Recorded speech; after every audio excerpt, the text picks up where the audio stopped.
संतानहन्तारो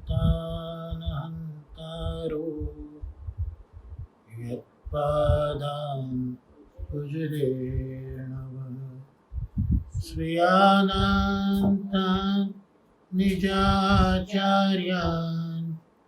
प्रणमामि मुहुर्मुहुः यदनुग्रहतो जन्तुः सर्वदुःखातिगो भवेत् तमहं सर्वदा वन्दे श्रीमद्वल्लभनन्दनम् अज्ञानतिमिरान्धस्य ज्ञानाञ्जनशलाकया चक्षुरुन्मीलितं येन तस्मै श्रीगुरवे नमः। नमामि हृदयशेषे लीलाक्षीरादिशायिनं लक्ष्मीसहस्रलीलाभिः सेव्यमानं कलानिधिं चतुर्भिश्च त्रिभिस्तथां षड्भिर्विराजते योऽसौ पञ्चदा हृदये मम। ચાચા હરિવંશજીની વાર્તા સાહિત્યમાં આજે આગળ પ્રસંગો શ્રી ગુસાઈજીના અનુગ્રહથી આપણે જોઈશું. વાર્તા પ્રસંગ 7મો. એક દિવસ હરિવંશજી સ્નાન કરી અને શ્રી ગિરિરાજ ઉપર મંદિર પાસે પધાર્યા અને મંદિર આગળ ઠાડા રહ્યા. અહીંયા હરિવંશજી જુએ છે કે શ્રીનાથજી તો ભર નિદ્રામાં પડ્યા છે. હવે એ વખતે તો શંખનાદનો સમય થઈ ગયો હતો, ઠાકોરજીને જગાવવાનો સમય થઈ ગયો હતો અને હરિવંશજી એ દર્શન કરે છે કે શ્રીનાથજી બાબા તો ભર નિદ્રામાં હજી પડ્યા છે અને આ સમય તો હવે શંખનાદનો થયો છે. એટલે હરિવંશજીએ એ વખતે જે બધા ભીતરિયા હતા એમને શંખનાદ કરવા ન દીધો. અને આપણે આગળ પણ જોયું કે ચાચાજીનું માન શ્રી ગુસાઈજીના સમગ્ર કુટુંબમાં ખૂબ જ હતું અને એટલે જ ચાચાજી સ્નાન કરીને શ્રીનાથજીના નિજ મંદિર સુધી જઈ શકે અને ઠાકોરજી પણ અનુભવ જતાવે કે ભર નિદ્રામાં પડ્યા છે અને ગુસાઈજીએ બતાવેલા રીતિએ તો શંખનાદ કરવાનો સમય હતો, પણ ભીતરિયાને પણ એ શંખનાદ કરવાનું રોકી શક્યા. આ ચાચાજીનું વ્યક્તિત્વ અહીંયા સ્પષ્ટપણે આપણને દેખાય છે. એટલે ભીતરિયા બધા જ ઊભા રહ્યા, શંખનાદ ન કરવા દીધો ચાચાજીએ. અને એટલી વારમાં શ્રી ગુસાઈજી પણ સ્નાન કરીને પર્વત ઉપર મંદિરમાં વધારે, કારણ કે આ પણ શ્રી ગુસાઈજીનો ક્રમ કે ઠાકોરજીનો શંખનાદ થાય એટલે ઠાકોરજી જાગે એ પહેલાં શ્રી ગુસાઈજી પણ મંદિરમાં પધારતા. ગુસાઈજી પર્વત ઉપર પધાર્યા, મંદિરમાં પધાર્યા અને જોયું કે હજી તો શંખનાદ થયો નથી. એટલે ગુસાઈજી ભીતરિયાને પૂછે છે કે શંખનાદ કેમ નથી કર્યો? ત્યારે ભીતરિયાઓ ગોસાઈજીને વિનંતી કરે છે કે મહારાજ, અમે તો શંખનાદ કરવાના જ હતા, પણ ત્યાં હરિવંશજીએ અમને ટોક્યા, અમને રોક્યા અને અમને શંખનાદ કરવા ના દીધો, એટલે અમે તો બધા શંખનાદ કર્યા વગર જ અહીંયા ઊભા રહ્યા છે. ગુસાઈજી હરિવંશજીને પૂછે છે કે હરિવંશજી, હજી સુધી પણ શંખનાદ કેમ ન કરવા દીધો? શંખનાદ તો થવો જોઈતો હતો, પણ હજી શંખનાદ કેમ ન થવા દીધો? ભીતરિયાઓને શા માટે રોક્યા? ત્યારે ચાચાજી પણ શ્રી ગુસાઈજીને વિનંતી કરે છે કે મહારાજ, શ્રીનાથજી તો ભર નિદ્રામાં પડેલા હતા, એટલે જ હું આ બધાને શંખનાદ કરતા અટકાવતો હતો કે શ્રીનાથજી તો હજી ભર નિદ્રામાં છે, એટલે શંખનાદ ન કરો, શ્રીનાથજીને ન જગાવો. ત્યારે શ્રી ગુસાઈજી હરિવંશજી નું આ વચન સાંભળીને ચૂપ તો થઈ ગયા, પણ ગુસાઈજીએ પેલા ભીતરિયાઓને આજ્ઞા કરી અને શંખનાદ કરાવ્યો, મંગલ ભોગ સમર્પ્યો અને પછી બહાર આવીને શ્રી ગુસાઈજી બિરાજ્યા. બહાર પધારીને ગુસાઈજી ભીતરિયાઓને કહે છે કે ઠાકોરજીનો જે સમય છે એ સમયને વ્યતીત થવા ના દેવો. જે સમય હોય એ સમયે જે કંઈ કરવાનું છે તે કરવાનું જ છે. એટલે સમય થાય ત્યારે મંદિર આગળ તાલી વગાડી શંખનાદ કરીને ઠાકોરજીને જગાડવાના છે. તો જે સમયે જે સેવા કરવાની છે એ સેવા કરવાની જ છે, એટલે આ સમયે તમારે મંદિર આગળ તારી વગાડી અને શંખનાદ કરવો જ જોઈએ, ઠાકોરજીને જગાડવા જોઈએ. આવી શ્રી ગુસાઈજીએ આજ્ઞા કરી. આવી સમજ પોતાના શ્રીમુખથી શ્રી ગુસાઈજીએ શ્રીનાથજીના સેવકોને આપી અને તે દિવસથી ભીતરિયા શ્રીનાથજીની સેવા શ્રી ગુસાઈજીની આજ્ઞા પ્રમાણે જ કરવા લાગ્યા. અહીંયા ભાવ પ્રકાશ શ્રી હરિરાય ચરણો આ રીતે કરે છે કે આ વાર્તામાં જે ભાવ બતાવ્યો છે તે આ રીતે છે કે મહાપ્રભુજીએ આ પોતાના સેવા માર્ગમાં બાલ ભાવ રાખ્યો છે. સેવા છે તે બાલ ભાવની છે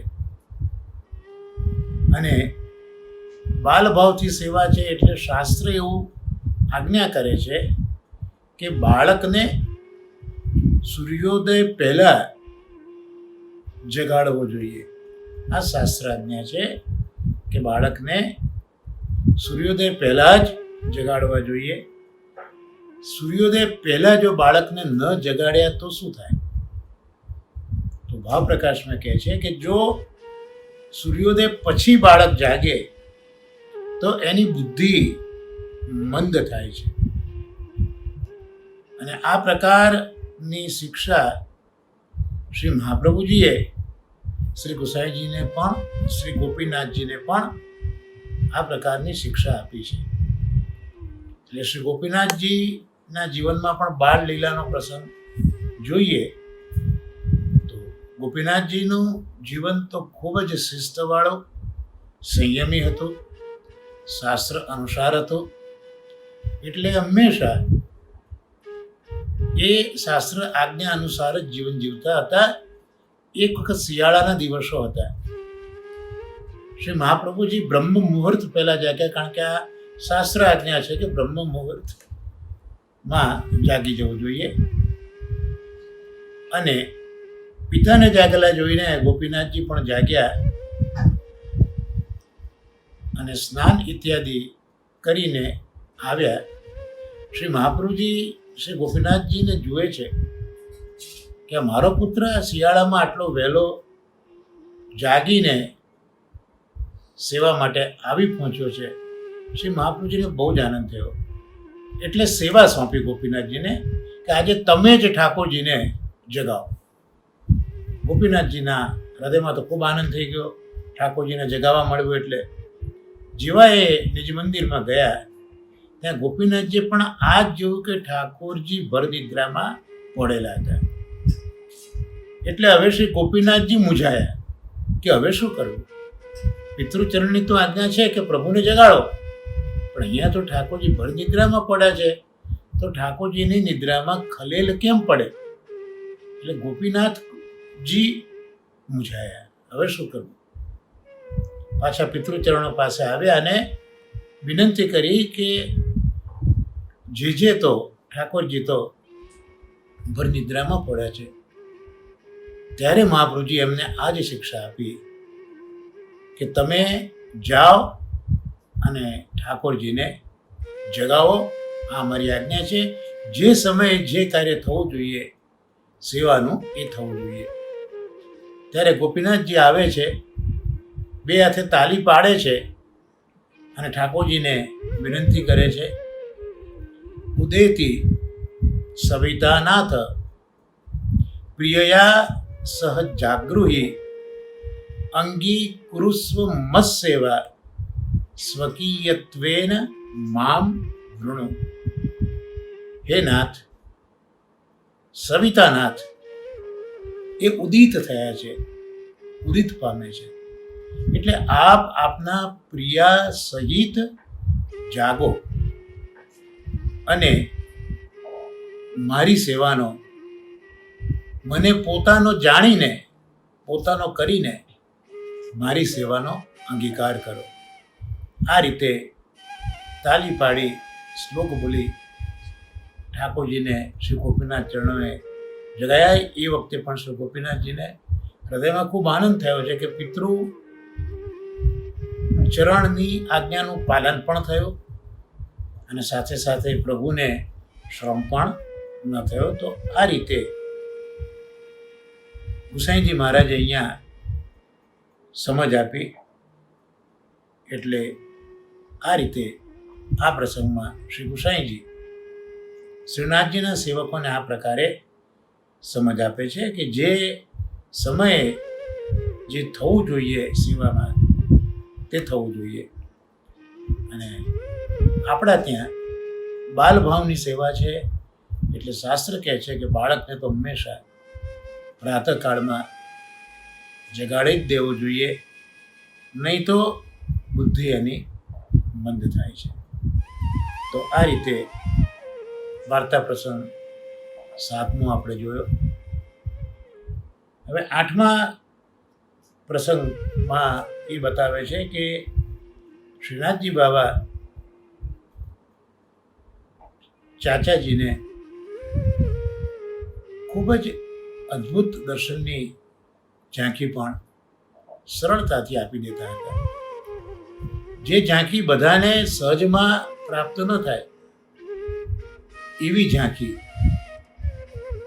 ઠાકોરજી ચાચાજીને અવારનવાર આપતા હતા. પ્રસંગ એવો હતો કે શ્રીનાથજી બાબાના દર્શન થતા હતા. ગુસાઈજી મહારાજે શ્રીનાથજી બાબાને ભોગ સમર્પ્યો હતો અને સેવાનું કાર્ય તો કંઈકનું કંઈક ચાલુ જ હોય. એટલે ઠાકોરજીને ભોગ ધરીને શ્રી ગુસાઈજી મહારાજે સૈયા મંદિરમાં કોઈ કાર્યસર પધારવાનું થયું.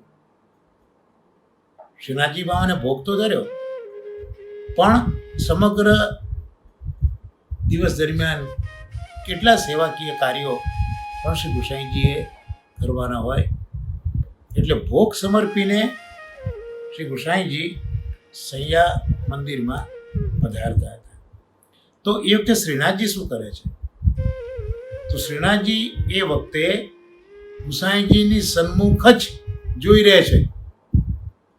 એટલે ભોગ સમર્પ્યો છે, ભોગનો સમય છે, અને શ્રીજ્યા મંદિરમાં ગુસાઈજી પધારે છે અને ગુસાઈજીને જ શ્રીનાથજી બાબા જોઈ રહ્યા છે. આવા દર્શન ચાચાજીને બહાર ઊભા હતા, શ્રીનાથજીના દર્શન કરતા હતા, અને આવા દર્શન શ્રીનાથજીએ ચાચાજીને આપ્યા. એટલે હરિવંશજી જુએ છે કે શ્રીનાથજીની દ્રષ્ટિ તો ગુસાઈજીની તરફ જ છે. એટલે ગુસાઈજીને ચાચાજી વિનંતી કરે છે કે મહારાજ, આપ ક્યાં પધારો છો? શ્રીનાથજી બાબા તો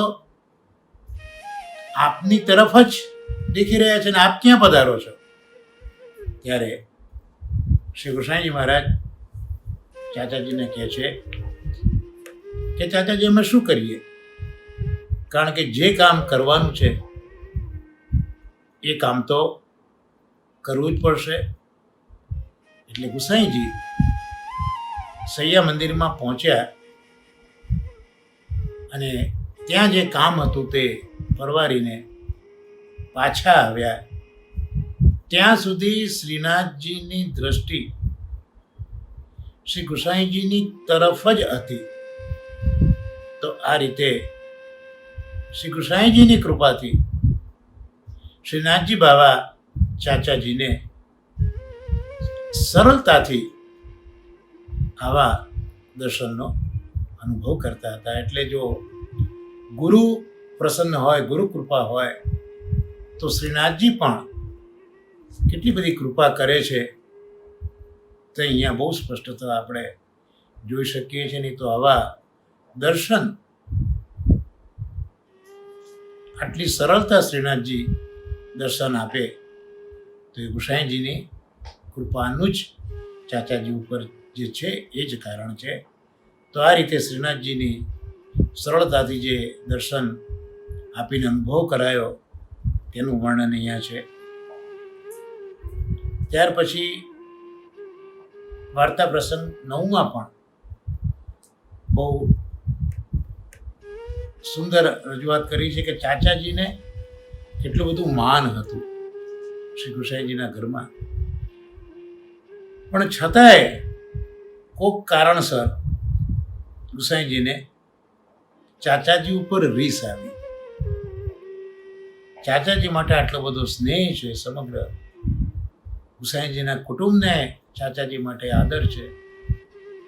અરે પેલા ભીતરિયાઓ પણ એક વખત તો ચાચાજીની વાત માની અને શંખનાદ કરતા અટકી ગયા છે. આવું ચાચાજીનું વ્યક્તિત્વ.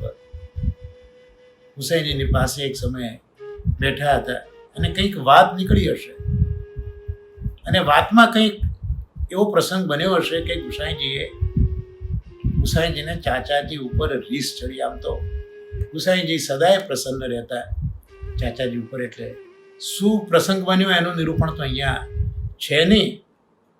પણ આ બધા પ્રસંગો વાંચીને એવું લાગે કે કોઈક કાળે કંઈક આવા પ્રસંગો બનતા હશે, કદાચ આપણા જેવા જીવો માટે જ બનતા હોય એવું બને. તો ચાચાજી ઉપર રીસ ચડી એટલે તો ખરું, પણ પાસે કંઈક પડ્યું હતું, કંઈક પીળો પડ્યો હતો, એ લઈને ચાચાજીને માર્યું પણ ખરું શ્રી ગુસાઈજી. ક્રોધ તો કર્યો, પણ સાથે સાથે જે પીડા પડ્યો હતો ત્યાં એ ચાચાજીને માર્યો પણ ખરો. પણ આટલું કર્યા પછી શ્રી ગુસાઈજી 2 દિવસ વિપ્રયોગમાં રહ્યા છે. ભાવપ્રકાશ શરીરે ચરણો સમજાવે તો જ આ પ્રસંગ આવો સમજાય એવો છે. કેમ આવું? શા માટે 2 દિવસ વિપ્રયોગમાં શ્રી ગુસાઈજી બિરાજ્યા? તો ચાચાજી માટે ગુસાઈજીને ખૂબ જ સ્નેહ છે, એટલે ચાચાજીને કષ્ટ પડ્યો એ જાણ્યું, એટલે 2 દિવસનો વિપ્રયોગ આપે કર્યો. એટલે ભલે રીસ ચડી, મૂઢાથી માર પણ પડ્યો, પણ ગમે તેમ તો એ બહુ જ સ્નેહ છે પોતાના આ સેવક ઉપર, એટલે એના માટે જ 2 દિવસનો વિપ્રયોગ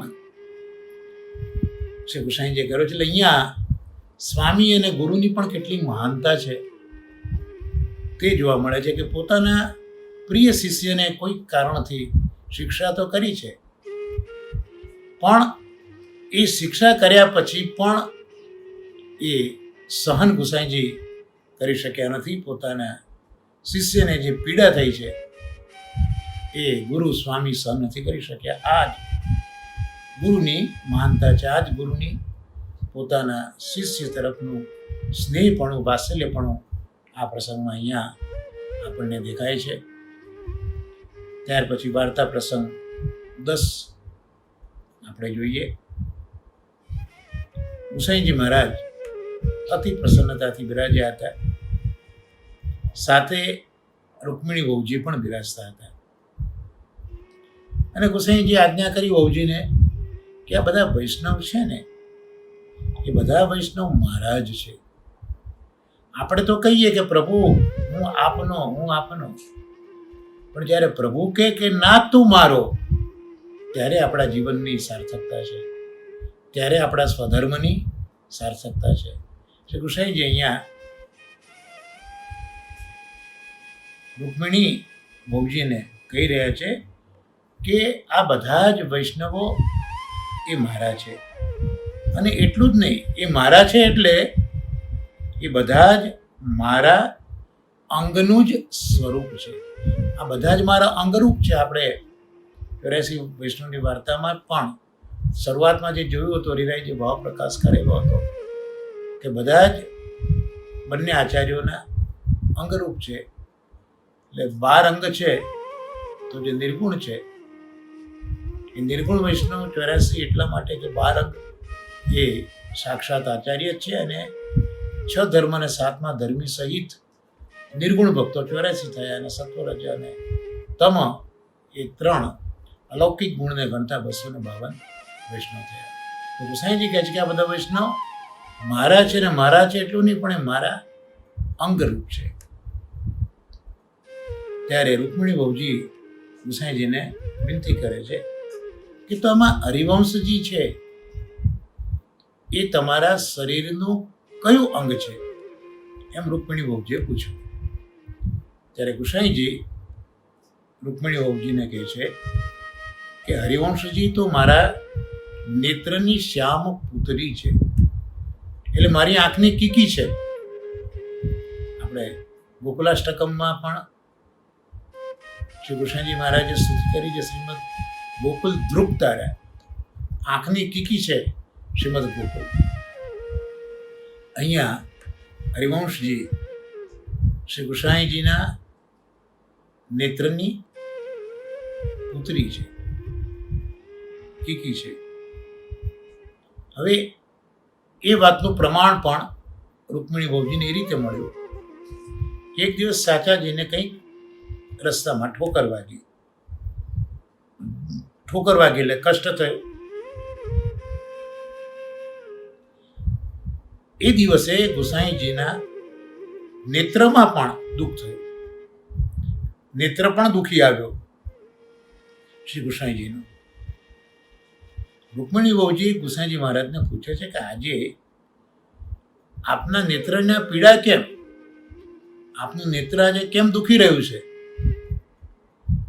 ત્યારે પ્રભુચરણો કહે છે કે આજે હરિવંશજીને ઠોકર લાગી છે, એનું આ કષ્ટ મને થયું છે. એટલે હરિવંશજીને ઠોકર લાગી, એનું જે કષ્ટ છે એ જોઈને મારી આંખ પણ દુખવા લાગી. આ વાત થયા પછી જ્યારે ચાચાજી પાછા આવ્યા ત્યારે ગુસાઈજીના નેત્ર સારા થયા. જે નેત્ર દુખતા હતા એ ચાચાજીના આવ્યા પછી સારા થયા. આ પ્રકારે શ્રી ગુસાઈજી પોતાના વૈષ્ણવનું સ્વરૂપ શ્રી રૂક્મિણીજી વહુજીને પ્રત્યક્ષ દેખાયું, પ્રમાણ આપ્યું. રૂક્મિણી વહુજીએ જે કંઈ પૂછ્યું હતું એનો જવાબ શ્રી ગુસાઈજી આ રીતે પ્રમાણ સહ આપી દીધો કે આ બધા જ સેવકો મારા છે, એ મારા જ અંગરૂપ છે, સ્વરૂપના અંગ છે. અને એમાં જે ચાચાજી વિશે જે પૂછ્યું એ ચાચાજી એ મારા નેત્રની કીકી છે. આ રીતનું પ્રમાણસર શ્રી ગુસાઈજી મહારાજે બતાવ્યું. એકવાર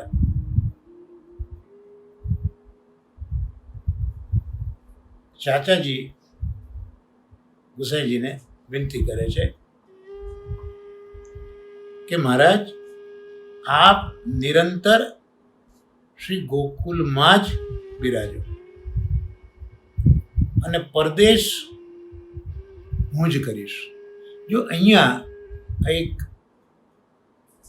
વસ્તુ વિચારવા જેવી છે કે આમ તો શ્રી ગુસાઈજી મહારાજ હરિવંશજીને આજ્ઞા કરતા હતા કે તમે પરદેશ જાઓ.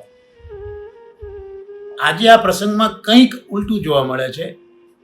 અહીંયા ચાચાજી ગુસાઈજીને વિનંતી કરે છે કે મહારાજ આપ નિરંતર ગોકુળમાં બિરાજો, સદાય બિરાજો અને પરદેશમાં તો હું જ જઈશ. હરિવંશજીની આ વાત છે ગુસાઈજી સાંભળે છે અને ગુસાઈજી પછી આજ્ઞા કરે છે કે તને આ જ કામથી પાસે રાખ્યો નથી. હવે શ્રી ગુસાઈજીનું આ વાક્ય ખૂબ રહસ્યમય વાક્ય છે, આપણને નહીં સમજાય. એ ચાચાજી આપણને શેરીરાયજી આપણને આગળ સમજાવશે. પણ ગુસાઈજી આવી આજ્ઞા કરી કે આ જ કામથી તને પાસે રાખ્યો નહોતો. પણ કયું કામ એ જે અહીંયા ઉલ્લેખ કર્યો નથી એ પ્રસંગ આપણે આગળ જોઈશું. પણ આવી આજ્ઞા કરી કે તને આ જ કામથી પાસે રાખ્યો નહોતો. આટલું કહીને પ્રભુ તો ચૂપ થઈ ગયા. અને એ જ સમયે શ્રી ગુસાઈજીનું સ્વરૂપ હરિવંશજીના મનમાંથી વિસ્મરણ થઈ ગયું. શ્રી ગુસાઈજીનું સ્વરૂપ જે હરિરાય ચરણોના હૃદયમાં સદાય બિરાજીને રહેતું હતું. શ્રી ગુસાઈજીએ આટલી આજ્ઞા કરી એ સાથે જ આપશ્રીનું સ્વરૂપ હરિવંશજીના મનમાં જે બિરાજતું હતું તે વિસ્મરણ થઈ ગયું. અને પછી હરિવંશજીને ગુજરાત શ્રી ગુસાઈજી મહારાજ મોકલે છે અને અહીંયા આવે શ્રી ગુસાઈજી મહારાજ આસુર વ્યામો લીલા બતાવે છે. એટલે આજે આગળની આજ્ઞા છે કે જો તોકો યહી કામ સો પાસ ના રાખ્યો હતો. એનો અર્થ એ કે શ્રી ગુસાઈજી મહારાજને હવે આસુર વ્યામો લીલા કરવી છે. અને એ વખતે ચાચાજીને પોતાની પાસે રાખવા નથી, કારણ કે ચાચાજીનો જે ભાવ છે એ ભાવના લીધે ચાચાજીને પણ અત્યંત દુઃખ થાય. એટલે એ આવનારા સમયમાં હરિવંશજીને પાસે નથી રાખવા. એટલે હરિવંશજીને ગુજરાત મોકલ્યા, પણ આજ્ઞા તો કરી કે જો તોકો યહી કામસો પાસ ના રાખ્યો હતો, એટલે જ તને પાસે રાખ્યો નહોતો. ગુસાઈજી અહીંયા આસુવ્યામો લીલા કરી. હરિવંશજી એ ગુસાઈજીનું સ્વરૂપ જાણ્યું નહીં, કારણ કે ગુસાઈજીએ પોતાનું સ્વરૂપ પોતાની રીતે જ આચ્છાદિત કરી દીધું. એટલે જે હરિરાયજીના મનમાં, હૃદયમાં જે ગુસાઈજીના સ્વરૂપની પ્રતીતિ હતી, ગુસાઈજીએ જ પોતાની મેળે એ સ્વરૂપને ઢાંકી દીધું. આ જ પ્રભુની લીલા છે. શ્રી ગુસાઈજીએ આ લીલા કરી કે પોતાના સ્વરૂપને જ આચ્છાદિત કરી દીધું. એટલે ચાચાજી શ્રી ગુસાઈજીના સ્વરૂપને જાણી ન શક્યા, શું કહેવા માગે છે તે સમજી ન શક્યા. નહીં તો હરિવંશીના મનમાં આવી લૌકિક વાત કેમ આવે? કારણ કે નિત્ય તો શ્રી કૃષ્ણજી આજ્ઞા કરતા કે તમે પરદેશ પધારો. આજે ચાચાજી ગુસાઈજીને વિનંતી કરી રહ્યા છે કે તમે સદાય ગોકુલમાં બિરાજો, તમારા બદલે પરદેશ હું કરીશ. તો આવી હરિવંશીના મનમાં આવી લૌકિક વાત કેમ આવે? પણ અહીંયા શ્રી ગુસાઈજી મહારાજે આસુરવ્યામો લીલા કરવી છે, એટલે આ એક લીલાના મીશથી આખો આ પ્રસંગ અહીંયા ઊભો થયો. શ્રી ગુસાઈજી હરિવંશીને પોતાની પાસે કેમ રાખતા? વાર્તા પ્રસંગ માટે, જેમ આપણે દમલાજીના વાર્તા સાહિત્યમાં પણ જોયું હતું કે મહાપ્રભુજી એમને પાસે રાખતા હતા એકાંત રહસ્યની વાર્તાઓ માટે. એવી રીતે અહીંયા હરિવંશજી પણ દમલાજીનું જ એક સ્વરૂપ છે.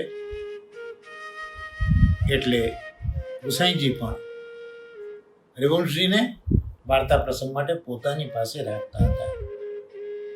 એટલે ચાચાજીના મનમાં આ એક લૌકિક વાત આવી. એટલે આ બધાનું વિસ્મરણ ચાચાજીના મનમાંથી થયું. ગુસાઈજીનું સ્વરૂપ પણ વિસ્મરણ થયું, કારણ કે બુદ્ધિના પ્રેરક તો પ્રભુ જ છે. એટલે ગુસાઈજીએ જ એમને એ રીતની બુદ્ધિ પ્રેરી કે જેથી આવો લૌકિક એક ભાવ હરિવંશજીના મનમાં આવ્યો. એ સાથે શ્રી ગુસાઈજીનું સ્વરૂપ પણ એ વિસ્મરણ કરી ચૂક્યા. અને જ્યારે શ્રી ગુસાઈજી મહારાજે આસુરવ્યામો લીલા કરી એ વખતે હરિવંશજી એ વખતે પાસે ન હતા. તો અહીંયા ભાવ પ્રકાશમાં શ્રી હરિરાય ચરણો આજ્ઞા કરે છે કે જ્યારે શ્રી મહાપ્રભુજીએ સંન્યાસ ધારણ કરવો હતો, એટલે સંન્યાસ ધારણ કરતી વખતે પોતાના પત્નીની રજામંદી એમાં હોવી જોઈએ. એટલે મહાપ્રભુજીના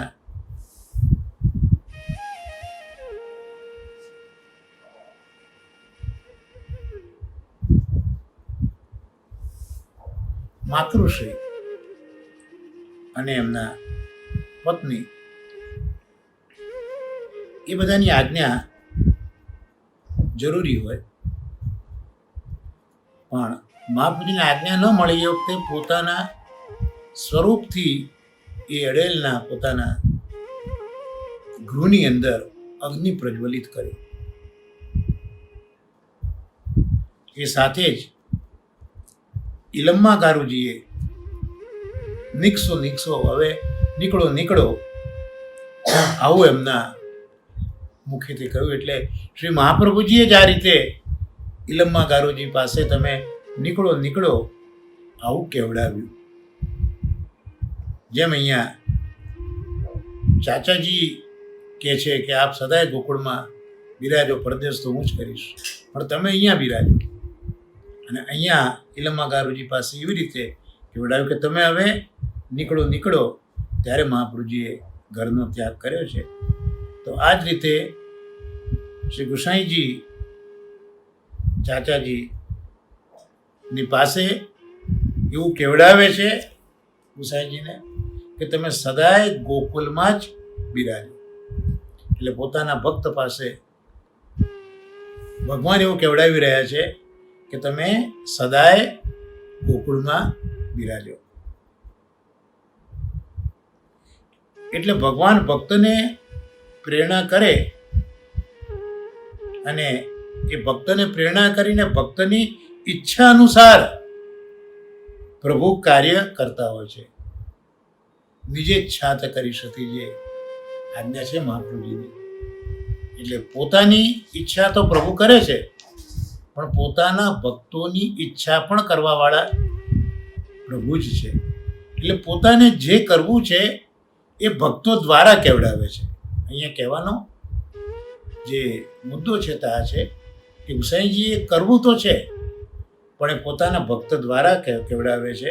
એટલે પોતાના ભક્તને પ્રેરણા કરે છે અને પ્રેરણા કરીને ભક્તની ઈચ્છા અનુસાર આપ કાર્ય કરે છે. આના માટે અહીંયા હરિહરજી મહાપ્રભુજી માધવદાસનો પ્રસંગ પણ ટાંકે છે. આપણે શરૂઆતમાં જ વાર્તામાં જોયું હતું કે ચાચાજી જ્યારે ખંભાત જાય છે અને ખંભાતના 3 વૈષ્ણવો એ પણ ગુસાઈજીના સેવક બને છે.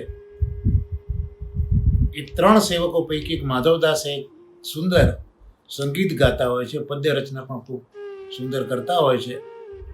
અને ચાચાજીએ એમને માધવદાસને કહ્યું છે કે તમારી આ સેવા છે કીર્તનની, એ ગુસાઈજી સન્મુખ કરો, જેથી તમારી આ સેવા અલૌકિક બને. એ વખતે શ્રી ગુસાઈજી અડેલમાં બિરાજતા હતા. આ માધવદાસ જ્યારે આવ્યા ગુસાઈજી પાસે, ત્યારે ગુસાઈજી અડેલમાં બિરાજતા હતા. અને ત્યાં પછી હરિવંશજીના કહેવાથી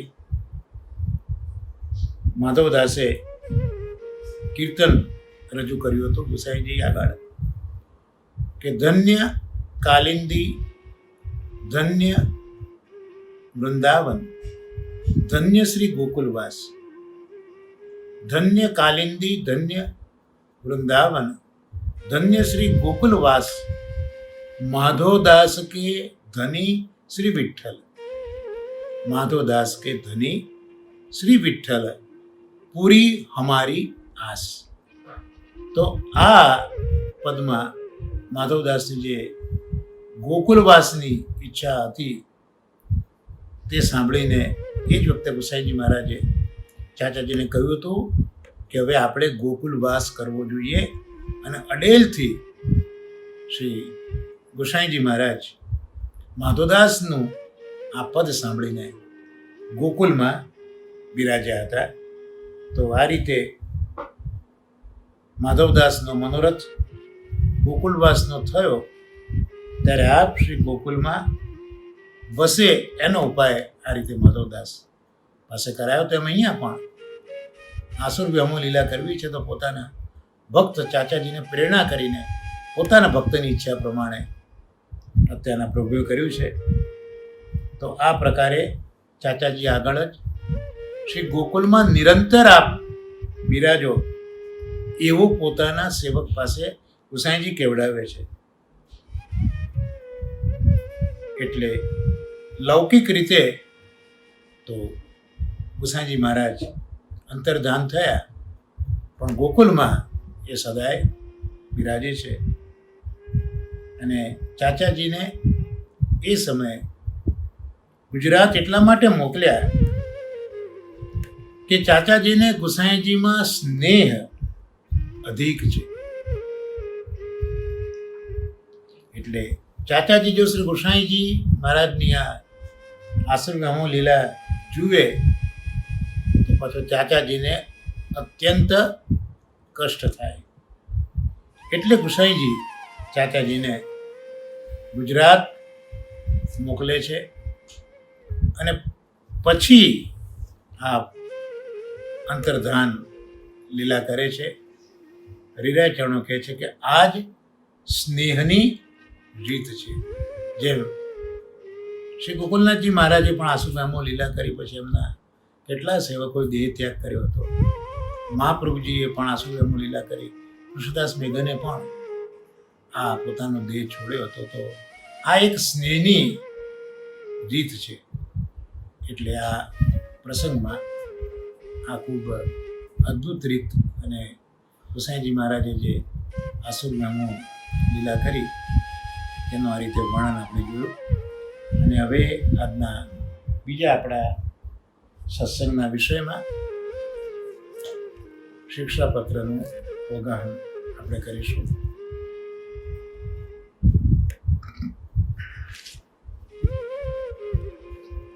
બીજા શિક્ષાપત્રમાં 3 શ્લોક સુધીનું અવગાહન શ્રી હરિરાયજી મહારાજના અનુગ્રહથી અને શ્રી ગોપેશજી મહારાજની કૃપાથી આપણે જોયું હતું. આજે હવે 4થો શ્લોક આપણે જોઈશું.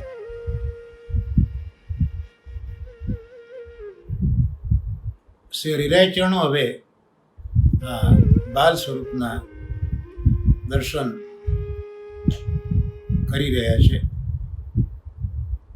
કર્ણના દર્શન કરે છે. ગંડસ્થળ ઉપર જે કાંતિ છે એના દર્શન કરે છે. અને હવે ધીરે ધીરે આપની દ્રષ્ટિ મુખારબિંદમાં રહેલા ચીબુક ઉપર દ્રષ્ટિ પડે છે. નેત્ર ઉપર પણ દ્રષ્ટિ પડે છે. અને હરિરાયજી મહાપ્રભુજી કહી રહ્યા છે,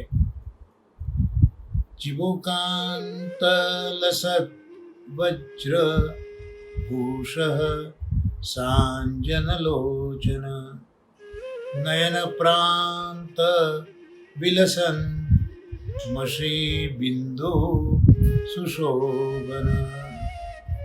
ચિબુકના મધ્યમાં હીરાનું આભૂષણ શોભે છે. લસત વજ્રભૂષ એટલે હીરાનું આભૂષણ એ ચિબુકના મધ્યમાં શોભી રહ્યું છે. સાંજન લોચન નેત્ર અંજનયુક્ત છે. આમ તો શાસ્ત્રો પ્રભુને નિરંજન કહે છે, પણ નિરંજન પ્રભુ પણ સાંજન આજે વ્રજમાં થઈને બિરાજ્યા છે. માં યશોદાએ એમના નેત્રોને અંજનયુક્ત કર્યા છે અને નેત્રોના ખૂણામાં મશીબિંદુ કર્યું છે. માએ મશીબિંદુ શોભી રહ્યું છે. વિલસત મશીબિંદુ સુશોભન. શ્રી ગોપેશજી મહારાજ અહીંયા સમજાવે છે કે ઠાકોરજીનો ચિબુક જ સુંદર છે અને એના ઉપર હીરાનું આભૂષણ શોભી રહ્યું છે. આપણે પણ ગાઈએ છીએ, હડપચીએ હીરલો જગમગે તેના તેજ તણો નહીં પાર દિવસ એકાર્ધની ઉત્તરા કુંવર પ્રતિ વ્યાસનંદન વિમલ વદન ભાકી. હડપચી હીરલો જગમગે તેના તેજ તણો નહીં પાર. એટલે સુંદર ચિબુક ઉપર હીરાનું આભૂષણ છે. શ્રી ગોપેશજી આજ્ઞા કરે છે કે એ જે ચંદ્રાવલીજી છે, જે પરમ ઉજ્જવલ છે, કારણ કે ચંદ્રાવલીજી તો શ્વેત વર્ણના છે, એટલે પરમ ઉજ્જવલ એવા જે ચંદ્રાવલીજી છે એમના ભાવનું સૂચન આ હડપચીનો હિરલો કરી રહ્યો છે. શ્રી સ્વામીજીએ આ રીતે ચીબુક ઉપર બિરાજીને શ્રી ઠાકોરજીના અધરામૃતનું પાન કર્યું છે. સ્વામીજીએ ઠાકોરજીના અધરામૃતનું પાન કર્યું ત્યારે રસાધિક્ય થવાથી એ મુખ કમલમાંથી જે અધર રસ સ્રવ્યો તે ચીબુક ઉપર આવ્યો અને એનો આસ્વાદ આ સ્વરૂપે આ સ્વામીની શ્રી ચંદ્રાવલીજી એ પોતે કરી રહ્યા છે. એટલે આ ભાવથી ચીબુકનું ભૂષણ બિરાજે છે. સ્વામિનીજી ઠાકોરજીના અધરામૃતનું પાન કરે છે. એમાં રસની અધિકતા થવાથી એ મુખ કમલમાં જે અધર રસ છે એ સ્રવીને ચીબુક ઉપર આવે છે અને ચીબુકમાં એ જે આસ્વાદ છે એ ચંદ્રાવલીજી પોતે કરી રહ્યા છે. તો આ ભાવથી ચીબુકનું ભૂષણ બિરાજે છે. ત્યાર પછી નેત્રોમાં નયન કમલમાં અંજન જે છે એનું કારણ શૃંગાર રસ છે. શૃંગાર રસથી જ નયન કમલમાં અંજન થયું છે. નેત્રોના કટાક્ષ, નેત્રથી જોવાની પ્રભુની જે લીલા એ દસે દિશામાં પ્રભુ નેત્ર ફેરવે છે. એટલે દસે દિશામાં ભક્તો રહ્યા છે, ભક્તો છે, તો દસે દિશામાં રહેલા ભક્તો ઉપર પ્રભુના આવા નેત્ર કટાક્ષો થઈ રહ્યા છે અને આવા સાંજન નેત્ર કમલના કટાક્ષોથી વ્રજ ભક્તો એ પોતે મોહિત થયા છે અને મોહિત થયેલા વ્રજ ભક્તો એ ગૃહ કાર્ય ભૂલી ગયા છે. કેમ? કારણ કે નેત્ર જ પ્રભુના અતિ ચપલ છે અને અતિ અરુણ છે.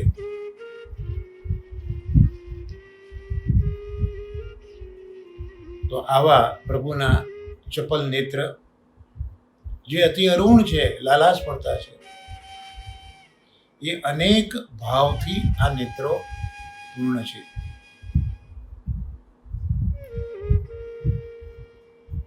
શ્રી ગોસાઈજી આ જ વર્ણન લલિત ત્રિભંગ ગ્રંથ લખ્યો છે.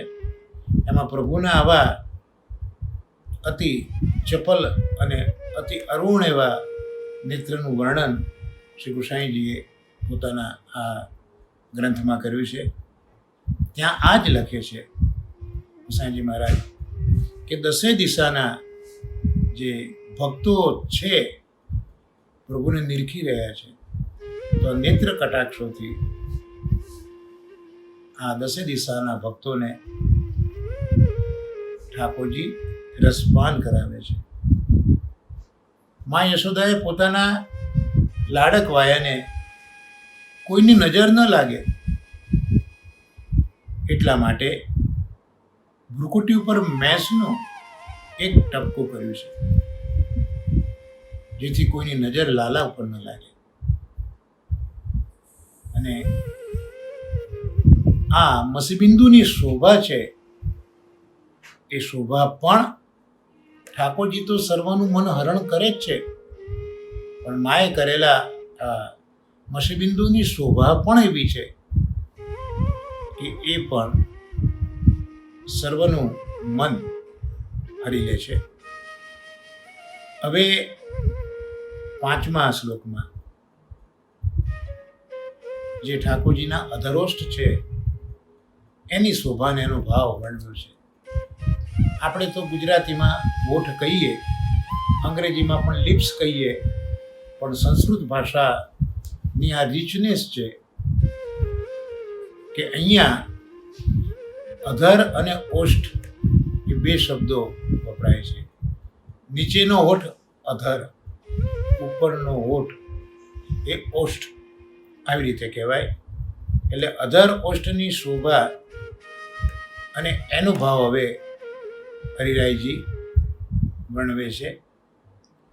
લાલા મિસા ધરરસ શ્રાવણ જ્ઞાન બોધક બાલ્ય ભાવાતી સુલભ રસબોધન તત્પર.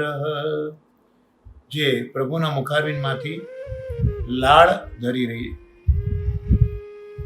એટલે લાળના મિસથી મૂળ તો અધર રસ છે, એટલે લાળ દદડાવે છે પ્રભુ, અને એ દ્વારા પ્રભુ જ્ઞાન ઉત્પન્ન કરાવે છે. અને બાલ ભાવથી અતિ સુલભ જે રસ છે એ બતાવવામાં તત્પર છે. કારણ કે લાળનું દદડવું એ નિશ્ચિતપણે બાળ લીલાનો જ આ એક ભાવ છે. એટલે આ પ્રભુની જે લીલા છે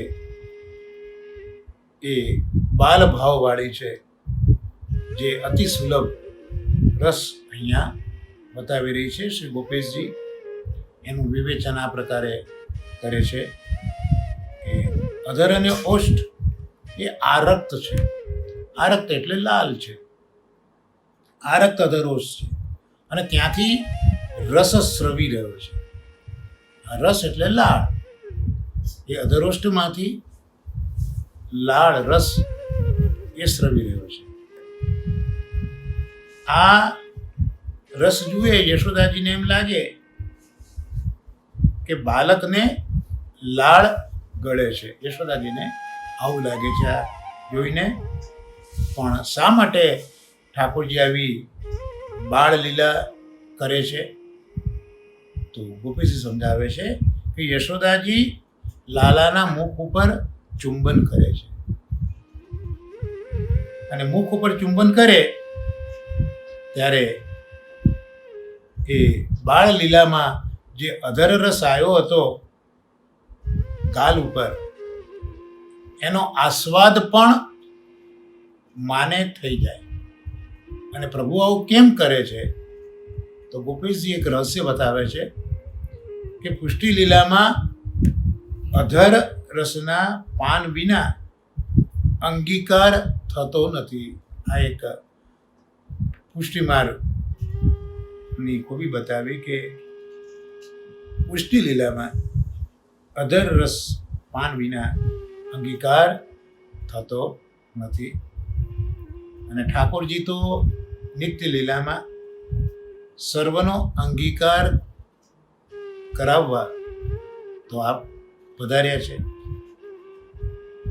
નંદરાયજી અને વૃદ્ધ ગોપીજનો એમને કઈ રીતે અધરામૃત પ્રાપ્ત થાય, આમ વિચારીને આ બાલકૃષ્ણલાલજી આપણા બાલ ભાવથી લાળ દદડાવે છે, જેથી નંદ બાબા એમના મુખને ચુંબિત કરે, મા યશોદા કરે, બ્રજવાસીઓ કરે, તો એમને એ બાલ ભાવથી દદડાવેલી લાળનું સ્વાદ મળે. તો આ રીતે અધરામૃત મળી જાય તો પ્રભુ એનો અંગીકાર કરે. આ રીતનો ભાવ ભૂપેશજી મહારાજ આપણને સમજાવે છે. આ જ રીતે પેલા સખાઓ છે બાલ મંડળીમાં બેઠા છે, એને પ્રભુ પોતાનું એઠું જૂઠું ખવડાવે છે. તો આ રીતે જે અધર રસ છે એ અધર રસનું પાન પોતાના સખાઓને પોતાનું જૂઠું ખવડાવીને પ્રભુ આ રીતે એમનું પણ વર્ણન કરી રહ્યા છે. એટલે જે વ્રજભક્તો છે એમનું જીવન તો ક્ષણે ક્ષણે અધરામૃત વડે જ છે. આ વ્રજભક્તોના જીવનની ખૂબી છે કે ક્ષણે ક્ષણે એમને પ્રભુના અધરામૃતની પ્રાપ્તિ થયા જ કરે છે. એટલે જ એમને અન્ય સંબંધ થતો જ નથી. બાલ્યાવસ્થાની આ લીલામાં સ્વામિનીજીને પણ અધરામૃત પાન બહુ જ સુલભ છે. કારણ કે આપણે આગળ પણ ગોપીશજીએ સમજાવ્યું હતું કે લાલાને સ્વામિનીજી લઈ જાય છે મા યશોદાજી પાસેથી કે લાવો તમારા બાળકને અમે રમાડી લાવીએ. બધા એમ જ સમજે કે આ તો લાલાને ખેલવા માટે લઈ જાય છે. એટલે કોઈ વિષમ બુદ્ધિ આ પ્રકારમાં કોઈ કરતું નથી. પણ સ્વામીજી તો એકાંતમાં એ યશોદાના પુત્રને લઈ જાય છે અને ઠાકોરજી પાસે ગુપ્ત રસની પ્રાર્થના કરે છે. અને આપણા ઠાકોરજી તો રસદાનમાં સદાય તત્પર છે. રસાત્મક રસો વૈસહ છે અને રસદાની છે, સદાય તત્પર છે. એટલે જે આ રીતે આ બાળ લીલા સહજ જે રસ છે, લાળ છે, એના મિસથી સર્વ ભક્તોના મનોરથ ઠાકોરજી આ રીતે સિદ્ધ કરતા હોય છે. આમ દરેકને અધર રસની પ્રાપ્તિ એ લાળના માધ્યમથી કરાવતા હોય છે. હવે 6ઠ્ઠો શ્લોક જોઈએ તો અધરોષ્ઠનું દર્શન કર્યું, એમાં રહેલા અધરામૃત રસનું દર્શન કર્યું શરીરા ચરણોએ. હવે ઠાકોરજી પોતાના મુખારવિંદમાં અંગુષ્ઠને પ્રવિષ્ટ કરવા તત્પર થયા છે. તે શ્લોકનું વર્ણન 6ઠ્ઠા શ્લોકમાં આપણે જોઈશું. મુખાંબુજ નિજાંગુષ્ઠ પ્રવેશન પરાયણ ભક્તિ પ્રવિષ્ટસ્ય ગતિ ક્રિયા શક્તિ વિબોધક. આપના મુખારવિંદમાં આપનો અંગુષ્ઠ પ્રવિષ્ટ કરવામાં આપ તત્પર છે. ભક્તિમાં પ્રવિષ્ટ એવા જે જીવ છે એમની ગતિ તથા ક્રિયાશક્તિ એ અંગુષ્ઠ બતાવે છે. શ્રી ગોપેશજી એનું વિવેચન કરે છે કે ઠાકોરજી સુંદર પલ્લામાં ઘોડ્યા છે અને પોતાના અંગુષ્ઠને સ્વ અંગુષ્ઠને વારંવાર મુખમાં મૂકે છે. આપણે પેલો શ્લોક પણ ખબર છે, કરાર વિંદે ન પદાર વિંદમ મુખાર વિંદે વિનિવેશયંતમ વટસ્ય પત્રસ્ય પુટેશાયામ બાલમ મુકુંદમ મનસા સ્મરામી. એ ત્યાં વટ પત્ર ઉપર પોડ્યા છે, ત્યારે અહીંયા ઠાકોરજી સુંદર પલ્લામાં પોડ્યા છે અને સ્વઅંગુષ્ઠને વારંવાર મુખમાં મૂકે છે. ચરણ કમલનો જે અંગુષ્ઠ છે એને બંને શ્રી હસ્ત કમલથી પકડે છે અને પછી મુખમાં પ્રવિષ્ટ કરાવે છે.